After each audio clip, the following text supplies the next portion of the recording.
When you think on any board, the minds that are in the room, you want as much discussion as possible.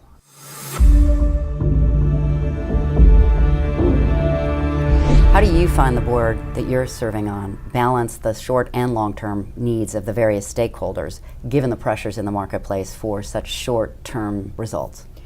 You have to be mindful of the marketplace, right? Right. Because we're there on behalf of the shareholders on a fiduciary basis. But that's why I am such a big believer in well-designed committee structures, because the board itself has to be laser focused on the shareholder when you bring everybody into one room. But you can separate us up into parallel tracks, right? And have us thinking about other stakeholders and making sure that we're asking the right questions.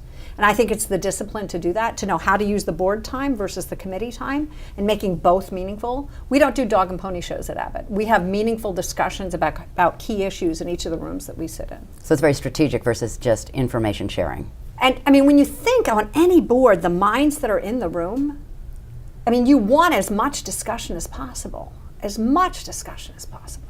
What's your view on CEO succession? Do you think that the retiring CEO should stay on 6 months, a year? What do you feel companies should do to have a strong bench ready So this to go? is something you think about on your own board, but it's also something our faculty teach a lot about, and we've seen a lot of research about. And I think it's very context specific. It depends on, sometimes you have to, because of a health issue or something, you have to bring in, you know, one of the people that you've been preparing earlier than you might expect. In which case you probably want to keep a chairman on, either the departing CEO or a lead director who's been on the board a long time to help a younger CEO who didn't have as much time to prepare.